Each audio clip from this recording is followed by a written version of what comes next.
Halo, perkenalkan nama saya Risnaria Burketaran, NPM 1805030044, Prodi PGSD Fakultas FKIP dari Universitas Quality.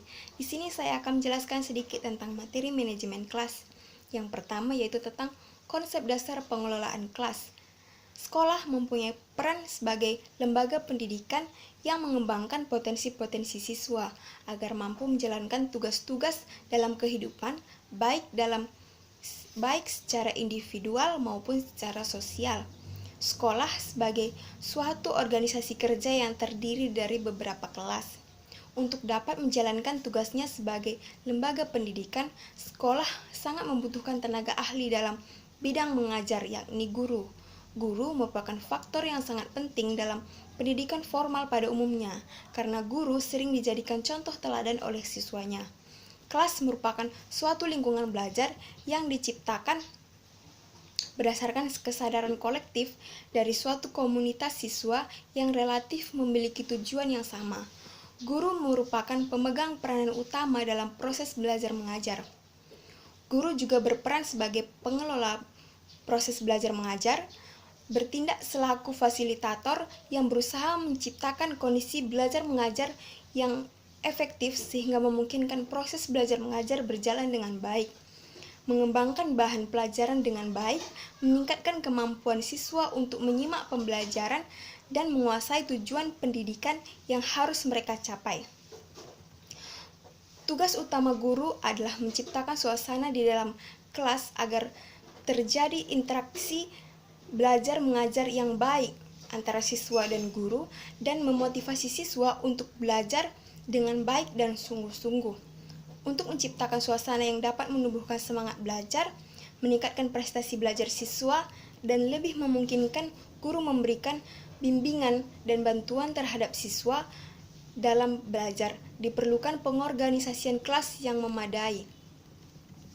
Menurut Peraturan Menteri Pendidikan Nasional Republik Indonesia Nomor 41 Tahun 2017 tentang standar proses untuk satuan pendidikan dasar dan menengah, dalam Permendiknas Nomor 41 Tahun 2007 bahwasanya pengelolaan kelas harus meliputi 1. Guru mengatur tempat duduk sesuai dengan karakteristik peserta didik dan mata pelajaran, serta aktivitas pembelajaran yang akan dilakukan. Yang kedua, volume dan intonasi suara guru dalam proses pembelajaran harus dapat didengarkan dengan baik oleh siswa. Yang ketiga, tutur kata guru santun dan dapat dimengerti oleh peserta didik. Yang keempat, guru menyesuaikan materi pelajaran dengan kecepatan dan kemampuan belajar peserta didik. Yang kelima, guru menciptakan ketertiban, kedisiplinan, kenyamanan, keselamatan, dan keputusan pada peraturan dalam menyelenggarakan proses pembelajaran. Yang keenam, guru memberikan penguatan dan umpan balik terhadap respon dan hasil belajar peserta didik dalam proses pembelajaran yang sedang berlangsung. Yang ketujuh, guru menghargai peserta didik tanpa memandang latar belakang agama, suku, jenis kelamin, dan status sosial ekonomi. Yang kedelapan, guru menghargai pendapat peserta didik.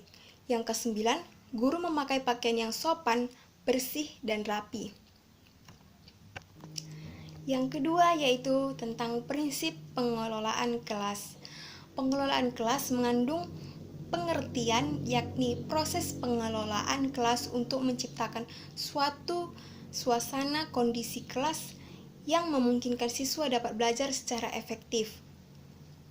Pengelolaan kelas juga dapat diartikan sebagai segala usaha yang diarahkan untuk mewujudkan suasana belajar mengajar yang efektif dan menyenangkan, serta dapat memotivasi siswa untuk belajar dengan baik sesuai dengan kemampuan siswa.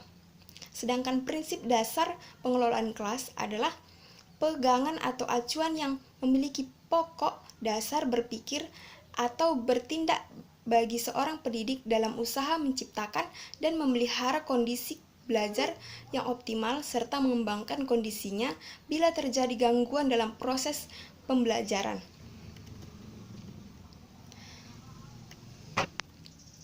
Pengelolaan kelas diperlukan karena dari hari ke hari, bahkan dari waktu ke waktu, tingkah laku dan perbuatan siswa itu selalu berubah-ubah. Hari ini siswa dapat belajar dengan baik dan tenang, tetapi besok belum tentu. Kemarin terjadi persaingan yang sehat dalam kelompok. Sebaliknya, di masa mendatang boleh jadi persaingan itu menjadi kurang sehat. Kelas selalu dinamis dalam bentuk perilaku, perbuatan, sikap, mental, dan emosional siswa. Secara umum, faktor yang mempengaruhi pengelolaan kelas dibagi menjadi dua golongan, yakni satu faktor intern dan faktor ekstern siswa. Faktor intern siswa berhubungan dengan masalah emosi, pikiran, dan perilaku.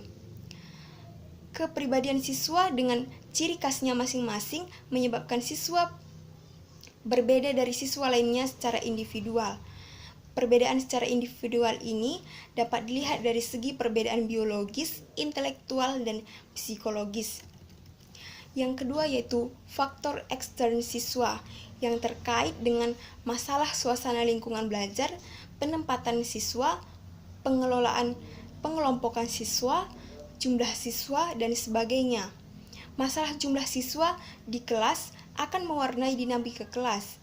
Semakin banyak jumlah siswa di kelas, misalnya 20 orang ke atas, akan cenderung lebih mudah terjadi konflik.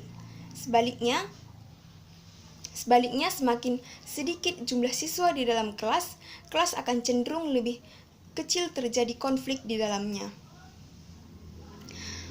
Menurut Jamarah, prinsip dalam pengelolaan kelas ada 6, yaitu yang pertama, kehangatan dan keantusiasan, yang kedua, tantangan, yang ketiga, bervariasi, yang keempat, keluasan, yang kelima, penekanan pada hal-hal positif, yang keenam yaitu penanaman disiplin diri. Yang ketiga yaitu tentang pendekatan dalam manajemen kelas.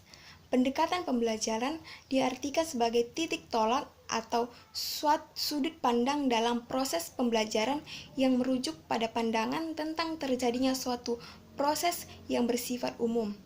Adapun pendekatan merupakan unsur penting yang harus dikuasai pengajar sebelum mempersiapkan pembelajarannya, yaitu sebagai berikut, yaitu macam-macam pendekatan. Macam-macam pendekatan ada 6. Yang pertama itu pendekatan otoriter, yang kedua pendekatan intimidasi, yang ketiga pendekatan permisif, yang keempat pendekatan buku masak, yang kelima pendekatan instruksional, yang keenam pendekatan pengubahan tingkah laku. Yang keempat yaitu pengelolaan lingkungan belajar.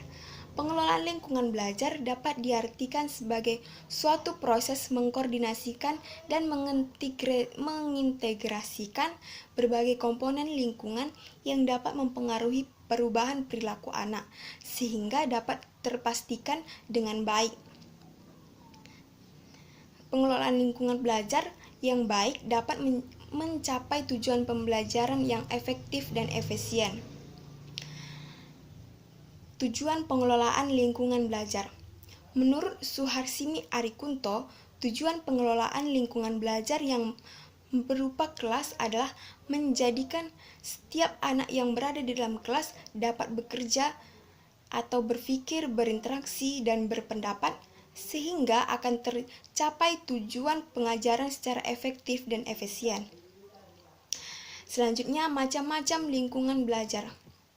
Dengan kata lain, lingkungan belajar dapat dibagi menjadi 2 macam, yaitu yang pertama lingkungan belajar outdoor.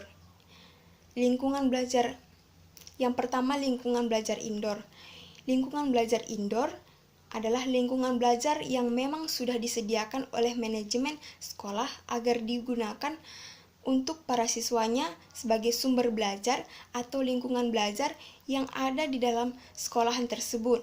Lingkungan belajar ini bisa berupa perpustakaan, laboratorium, auditorium, dan utamanya adalah ruang kelas. Yang kedua yaitu lingkungan belajar outdoor. Lingkungan belajar outdoor adalah kebalikan dari lingkungan belajar indoor, yaitu lingkungan atau sarana belajar yang berada di luar lingkungan sekolahan. Dalam artian, lingkungan belajar ini diciptakan tidak untuk proses belajar mengajar, akan tetapi bisa digunakan untuk proses belajar mengajar.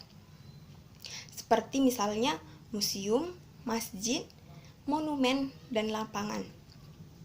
Nah, sekian yang dapat saya sampaikan tentang materi manajemen kelas. Semoga materi yang saya sampaikan bisa berguna bagi teman-teman sekalian. Terima kasih.